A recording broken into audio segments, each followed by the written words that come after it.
Na mtazamaji, ndivyo hali ilivyokuwa katika stendi ya magari ya umma huko jijini Nakuru ama kaunti ya Nakuru wakati ambapo mgomo wa usafiri wa umma unaendelea kote nchini hii leo. Na kikao maalum cha amani kati ya wakaazi wa Kiunga nchini Kenya na vilevile Ras Kamboni nchini Somalia kimeibua pendekezo la kuunganisha utambulisho wa miji hiyo miwili chini ya jina moja la Kiomboni ili kuimarisha umoja, mshikamano na ushirikiano wa mpakani.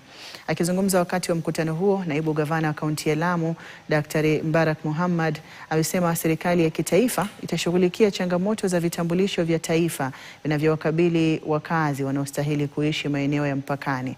Naibu gavana huyo alitangaza kuwa hospitali mpya itajengwa katika eneo la Kiunga ili kuwahudumia jamii za Kenya na Somalia wanaoishi eneo hilo la mpakani.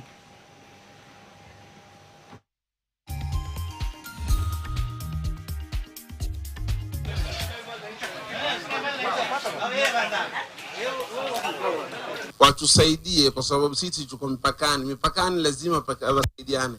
Sasa sisi muda mwingine unapatikana mgonjwa kukosa kusaidiwa. Na sana tunalalamika kuhusu wa Kenya. Tuomba usaidizi wenu. Tumekuja hapa kuhakikisha watu wa Ras Kamboni na watu wa Kiunga wanashikana kabisa. Ndio hata hakuna nafasi ya adui yote kuingia katikati ya watu wawili. Kwa sababu tunafanya hivyo kusudi watu wenyewe walinde mipaka yao. It will be a community-led guard of their own borders. Ndio kina Gitari na kina Jisa na wajeshi wengine kidogo nao wapumzike. Wakijua kuwa wananchi wenyewe wameamua kulinda nini?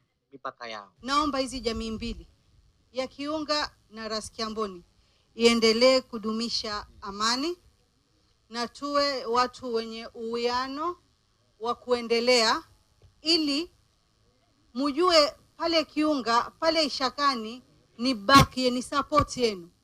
Wakiwa wamama wanahitaji usaidizi upande wa uzazi, wajue ni mahali wanaweza kimbilia.